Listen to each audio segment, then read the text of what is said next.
This is a letter that Janice left for me. Chelsea, oh how sorry I am to be writing this. It was all so easy. I had planned it so perfectly until I met you. And now I find myself torn between two opposing forces, to stay and be with you, or to let go and be free of this unbearable pain. I'm so in love with you. I've wept again and again at the thought of leaving you. Before I met you, I was ready to go. It was easy for me to be selfish and feel little remorse, but then you came and snatched me up so suddenly that I could scarcely believe my own heart. You love me unconditionally. Never before have I felt such a thing, and honestly, it terrified me. Effortlessly, you passed by the walls I'd spent so long erecting, and before I knew it, I could feel again. You've brought me this profound joy, and it sweeps over me every time I look at you. To my dismay, I now find myself unable to escape a strong feeling of sorrow and remorse. I catch myself cherishing the small moments I have with my family, all because of you. I find in you everything I wanted and more, yet am I so stubborn as to remain steadfast in my dance with death. Part of me hopes so dearly to survive, but the other part is riddled with the stark addiction. I want to grow old with you and have children. Some days I can think of nothing other than suicide. Others, all I want to do is hug, kiss, and lie with you forever. Oh, Chelsea. I feel shame and guilt for what I've done. I hope that you will find it in your heart to forgive me. I wrote the poem My Wives in hopes of explaining the duality between my love for you and my love for suicide. There is no real way for me to shed light on my realizations. Some days I just feel so ill, so weak, and detached, always detached. My thoughts turn backwards and I find myself in a place so dark that even the light of your love can't break through. But maybe I've just got my eyes shut in my fear. Chelsea, I'm so sorry. I love you more than I've ever loved anything or anyone. Thank you for loving me. I'll see you again someday. I love you, Janice Meganley. Alright, my name is Chelsea, and I lost my dad when I was 16 years old. He committed suicide, and I lost my girlfriend Janice when I was 17 years old, and I'm currently 20. With Janice, I was the one that found her after she committed suicide, so I didn't know that she was going to commit suicide. She didn't give me any indications. You know, like, she was the person that had a steady job, went to school, was really confident. When I introduced her to my other friends, she could hold a conversation, make them laugh. Like, she was really together, I felt. When I actually came home and came to her house and found her, I was really at first in shock. I remember standing there and looking longer and longer, and little things were hitting me more and more. At first it just nothing was hitting me. It was just oh, she looks cold. It was not, my brain didn't want to accept it. Because I was standing there and it was I was in this room, and I don't know, I didn't know what to do. I didn't know who to call or anything, and it's I knew I should be calling 911, but I didn't know how to say that or how to start it. And so after that I got kind of more in panic mode, I need to do something. And that's when I called 911. And that conversation was really hard. You know, eventually they buzzed and I had to go downstairs, but it was really hard for me to leave the room because I felt like all these people were gonna come in and you know, and it was just everything had changed, and it was really scary to let all these random strangers just walking up there, and I didn't know if that was the last time I was gonna see her again as well. I didn't have a chance to say goodbye because I was so panicked and so scared, and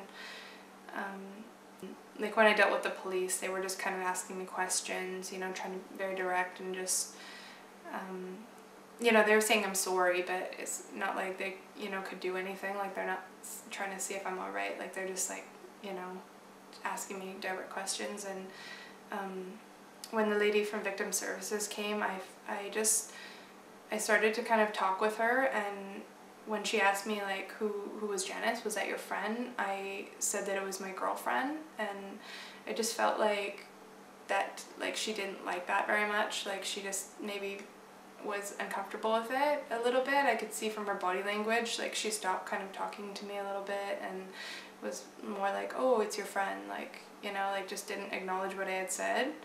And that was like really painful for me right then. After that, they called on occasion and said, like, you know, are you alright?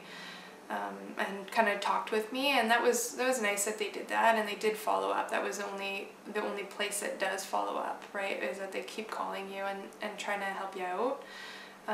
But for me, like, just kind of getting random phone calls, like, I could be at work or it could be at school, and they'd kind of say, well, how are you doing, you know, with Janice? And it would just kind of like make me upset at that point. So I just said, I'm sorry, like, I'm fine, like, I don't need you guys to call anymore, because it was just kind of triggering me at random times and I couldn't focus then on what I was doing.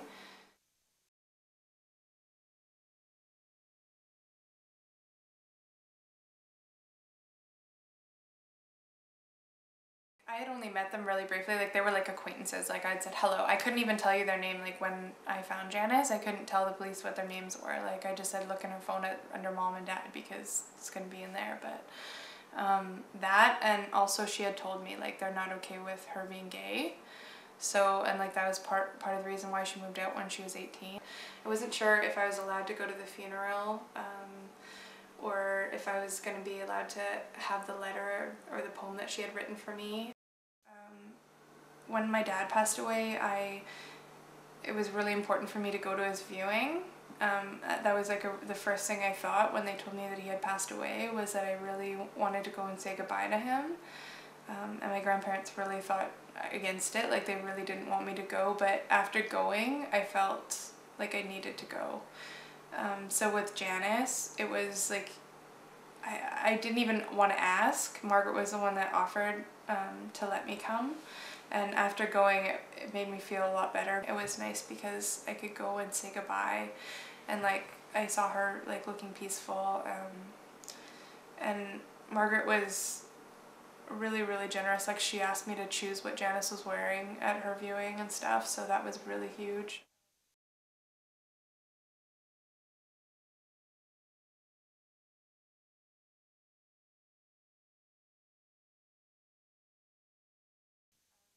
When Janice passed away, my grandparents told me that my dad had also committed suicide. For that year that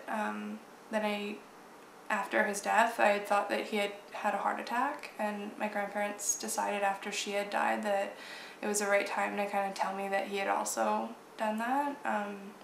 So that was really hard, like, I felt like I got hit twice. Like, all of a sudden I felt like, okay, everyone in my life is going to commit suicide. Like, everyone is going to go. Like, I felt really overwhelmed with that. Like, felt like I'm doing something wrong. I can't, you know, I felt really alone with that. Everyone in my family was scared to talk about death. They didn't want to talk about it. They didn't want to tell me that he committed suicide. Yeah, they definitely didn't want to ask me if I was suicidal. It was kind of like, you know, and even now, like, when I talk about him, they'll talk about him, but I can see that it's hard for them. I think they just felt really guilty, really guilty, and they were the ones that found him, so I think that probably had a lot to do with it as well, like, why they were scared to tell me. Probably because it frightened them, I'm sure. Also, like, I felt, after a while, I felt like I just felt angry with my grandparents that they didn't tell me. I felt like they were trying to make a big secret and cover it up, and like, they didn't take his decision seriously. They couldn't deal with that, because you know, that was his decision, and when someone makes that decision, they're not quiet about it. Like, they're not, like, I don't mean like as in speaking about it, but they're ready for anyone to find them. He doesn't know if I was going to be the one to find him. Like, it doesn't matter to that person. And so I think it, like, you know, by not talking about it, it makes it a big deal. But whereas if they had told me about it, I could have dealt with it at that time. And also, I look back on it just thinking about Janice, like I could have told her that I had experienced a suicide in my life. I didn't know at the time that I had lost someone already to suicide, and when it came to my dad's 1 year, she was laying right beside me, you know, and she didn't realize that I was crying because my dad had committed suicide. But, you know, at the time I thought that he had just had a heart attack, like some kind of drug implication. Like I didn't understand that that was what it was about. And I think back, like, you know, I hate to do the what ifs, but it's always like, you know, what if she had understood that? What if she had seen somebody that had gone through that? What if she could have talked to me about that and actually felt comfortable to speak with me? It could have changed something, you know? Maybe it wouldn't have changed something.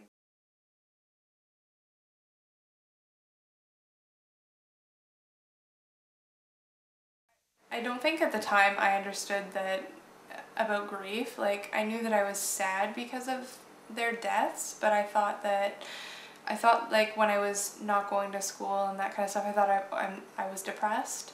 And understand that I was just dealing with grief, and that you know, like I didn't want to go and talk to a counselor or anything like that, but I didn't feel like I was okay, you know what I mean? Like I felt really consumed by it, like almost, you know, like almost, and after like losing Janice and stuff, I felt almost obsessed with it because I couldn't stop thinking about it. Like I couldn't stop trying to fit puzzle pieces together and see little ways that I missed clues, and I couldn't like stop thinking about it. I couldn't stop like trying to, I don't know, just do everything in regards to her. And I don't think I understood that I was just going through a grieving process.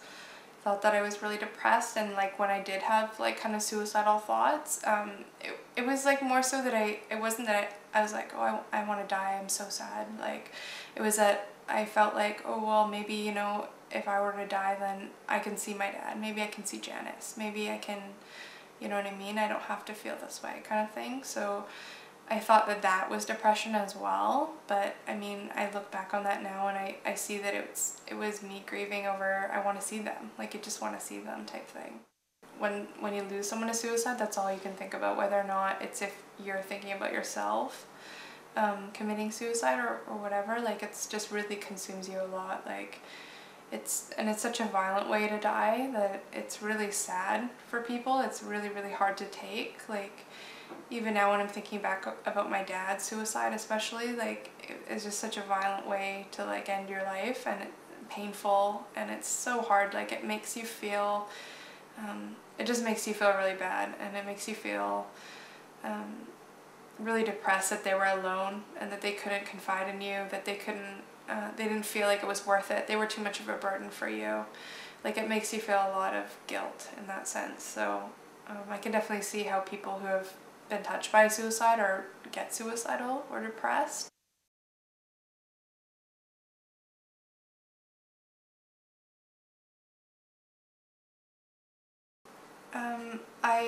When it happened, my mom called the school and just said, I think she just spoke with the principal in general, and just told him why I wasn't there.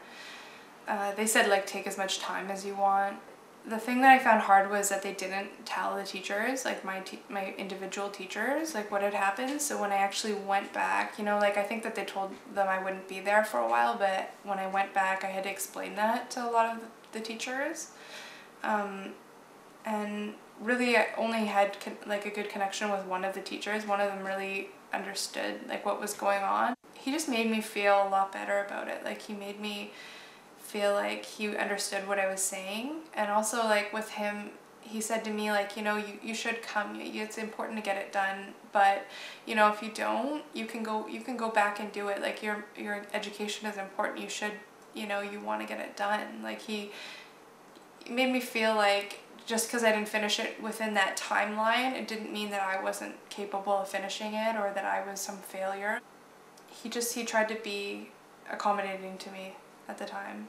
But a lot of the teachers just didn't. They just kind of were concerned, like, you're not going to graduate, you know, you're missing school, you're missing all these assignments, you're just not going to do it.